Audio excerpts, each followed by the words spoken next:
Hello everybody, my name is Elle, and today I'm going to be telling you 8 unconventional tips for writing your first draft faster without the added pressure. It's NaNoWriMo right now, and many writers around the world are challenging themselves to write 50,000 words of a novel in 1 month.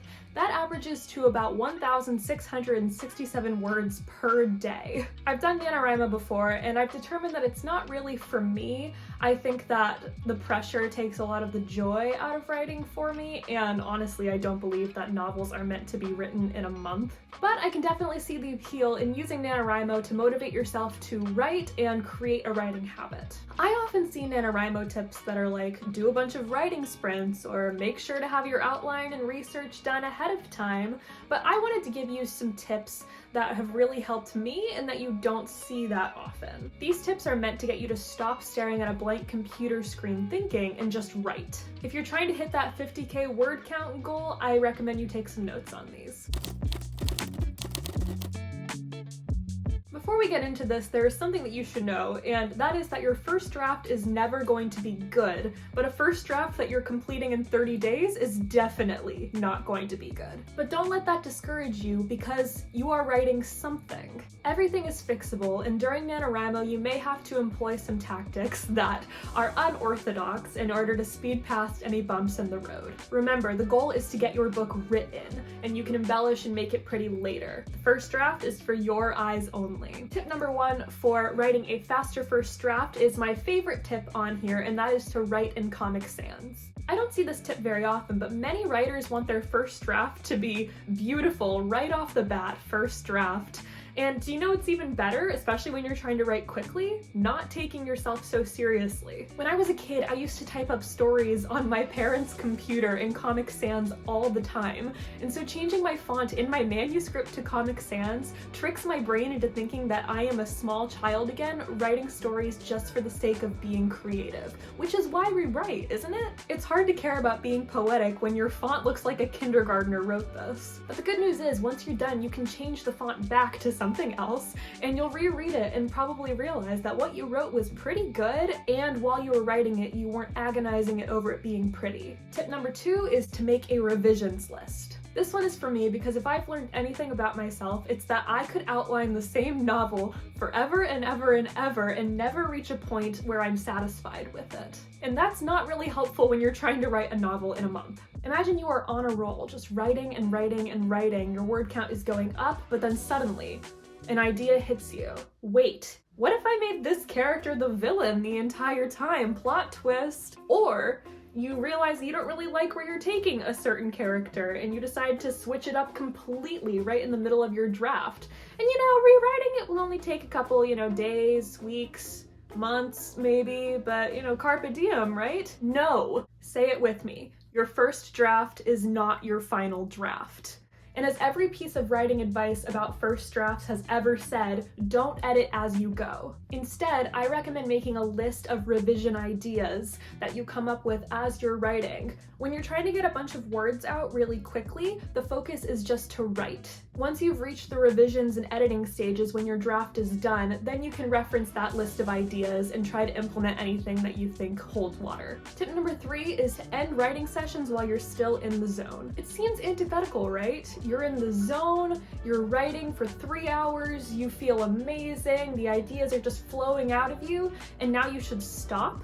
But Elle, if I'm in the zone, then shouldn't I take advantage of this creativity that's just flowing through me? Yes, absolutely. But it's important to know when to stop. The key to a good writing session is to start it off motivated and excited about what you're going to write. So if you write until you are completely burnt out and mentally exhausted, then sitting down the next day is going to be particularly rough when you've used up all of your ideas and you're just staring at a blank computer screen waiting for ideas to come to you. A consistent writing schedule is great for NaNoWriMo, and it's not good when you feel like you should skip a day just because you have no ideas. Write as much as you want in your writing sessions, but make a point to end them on a high note, so that when you come back to it the next day, you are ready to write and excited about it. Tip number 4 is do not try to find the right word. This is one of those tips that may feel icky to you, and I am right there with you. Thesaurus.com is my best friend. But do you realize how much valuable writing time is wasted just searching blank synonym or trying to find the exact word that you're looking for? Just leave that to the editing stages. If you can't come up with the proper word in the moment, just put it in brackets, describe what you're trying to say, and leave that for later. You've got to move on. It's just one word, and ultimately it does not matter when you were trying to write 50,000 of them. In the same vein, number 5 is when you can't think of something, just summarize it and move on. The key to writing faster is staring at your screen, thinking less, and actively writing more. I would hope that you have an outline to reference, but sometimes it does not cover everything. So if you're stuck on a sentence, paragraph, or even full scene, just write it out in brackets, summarize it in as much detail as you possibly can, and move on. You can't just waste your time trying to come up with something for that. Granted, do this sparingly or else future revisions you is going to have a terrible time, but it is better than spending a full hour writing one paragraph because you felt you couldn't get it right.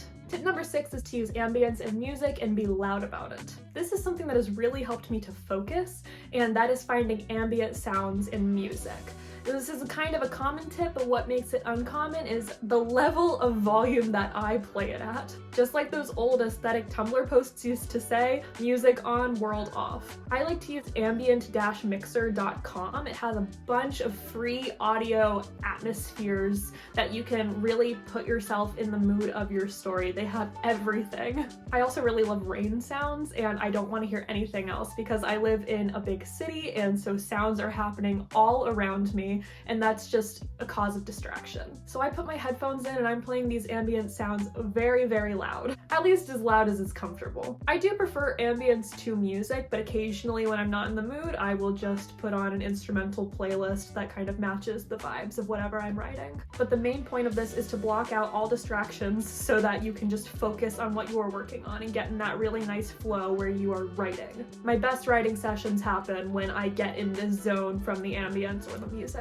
Tip number 7 is write everywhere. I speak from experience here. During NaNoWriMo, you are going to write everywhere you go. If you have such a huge word count goal on a daily basis, you're going to have to get used to not writing under the perfect conditions. Not every single day you're going to be able to light a candle and sit down at your desk with your laptop and drink a cup of tea and write. I highly recommend having a copy of your outline on all of your devices. I just email mine to myself so that it's on my phone, and using your notes app or a notebook to write everywhere, on your lunch break, waiting in line, during your commute, before the movie starts, at intermission of a musical. Do whatever you've got to do.